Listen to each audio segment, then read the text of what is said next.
Hello, friends! Here we are, back on my masochistic journey of needing to experience all of the bad endings. So come with me as we journey into sadness, break our own hearts. Oh man, I don't know if I'm ready for this. Let's get cracking. Peter Pan and the Lost Girl. Lost! I am lost! The fates have doomed my death. The first thing I see is Mother sitting up upon Father's throne. Hello, dearest one. Mother. Somehow she looks even worse than earlier. My gaze is drawn to where Waltz is sitting at Mother's feet. His eyes widen when he notices me. A bright light surrounds his body like a rope, keeping him in place. Waltz! It looks as if he is trying to say something, but his mouth does not budge. It is as if his lips are sewn shut. What have you done to him? Don't worry, April. He is unharmed. But with these bindings, his magic is restricted. I just didn't want him to ruin our mother-daughter bonding time, so I sealed his lips. Mother draws her hand through Waltz's hair in a way that reminds me of a mother coddling her child. I clench my fists. Let him go! Mother's eyes flash. She could hurt him so easily if I anger her. I am here now, so let him go. I think I shall keep him where he is until your side of the agreement is completed, dearest one. I could only manage to glare at her.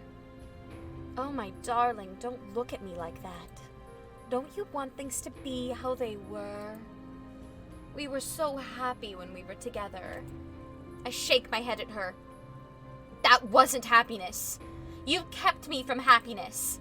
And when I finally did find happiness, you took it away.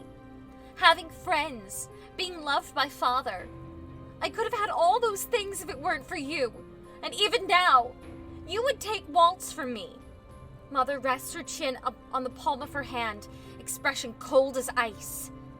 This boy makes you happier than I do. You would choose him over me. I am not looking at Mother when I answer. Instead, I direct my attention to Waltz, who is shaking his head at me. My only apology to him is a silent frown. Yes. I meet Mother's gaze at last. Tell me what I must do to save him. The silence in the throne room is deafening, but I am resolute. Oh, April, you're playing this all wrong. No matter what happens, Waltz must live. She's gonna kill him.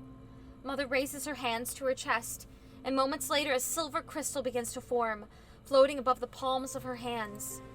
The crystal's light is dim, its surface clouded, but I know exactly what it is. The crystalum tenebrarum. It looks so much smaller than it was before. Mother walks toward me, a gentle smile on her face. Come, darling. Raise your hands to the tenebrarum. I falter for an instant. If you take my powers from me, will I die? I will be very careful, April. Since you are offering your powers willingly, no harm shall come to you. Mother's smile is so sweet, her voice so reassuring. Don't do this, April. Waltz, your voice. If she takes away all your powers, you'll be nothing but an empty shell. Mother slaps Waltz before he can say anything else. He falls to his side, his body still incapable of movement. Waltz! While I am impressed that you managed to break that spell, I am confident that you will not be able to break your bindings. Mother lets out an exasperated sigh. My patience is running out, April. If you don't give me what I want, then I will have to force it from you. Oh no. Oh no. I see Mother flick her hand to cast a spell. I'm about to move, but I am too late. Her spell collides with my body. I expect to feel pain, but am surprised by the sudden lightness that overtakes me.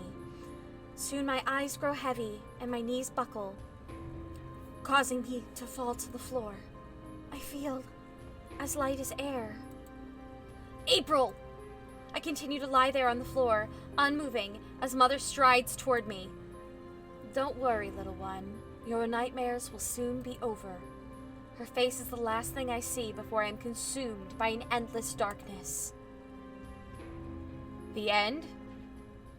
Have you done as I commanded? Yes.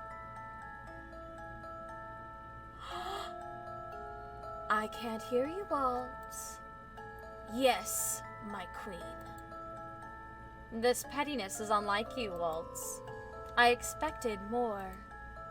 If you do not like working for me, you can simply say so. I would not force you to continue here against your will. You have served me well these past few months after all. You know full well why I'm still here. You are still so enraptured with my daughter. But I do not blame you. I think she is lovelier now than she has ever been before. She does not talk back, she does not rebel, and she does everything I tell her to. She is far more obedient this way. I prefer it. Don't you agree, April? Yes. You made her like this. Of course you would think so. Oh, but she isn't dead. Isn't that why you continue to stay here? Out of some desperate hope that you will be able to break her out of this spell, return her to the way she was? How foolish. I must assure you that there is no way to reverse this spell. If April had been a good girl, and done as she was told in the first place, she would not have to be like this. Indeed, because you interrupted the initial process, there was no way for me to be restored to power without taking April's spirit. In a way, you made her into this, Waltz. She sacrificed herself for you. You have no one to blame but yourself. Stop it. You didn't have to do this. You didn't have to hurt her. Don't you love her? Deeply, as truly as any mother should love her daughter. It is a shame that you cannot recognize that, Waltz. I've only acted for the benefit of all the witches. One day you will accept that. I know April already has. Am I right, April? Yes, Mother. That was horrible. That was truly awful. Oh, I hate this part. Oh, it's got the hook. Oh, that's interesting. Oh, man. Oh, so awful. I hated it. Thanks, I hate it. Oh, the idea of living as her doll forever. Oh, God. Truly awful. Oh, man.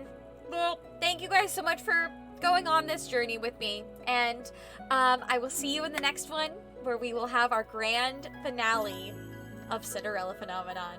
Oh my gosh. So emotional.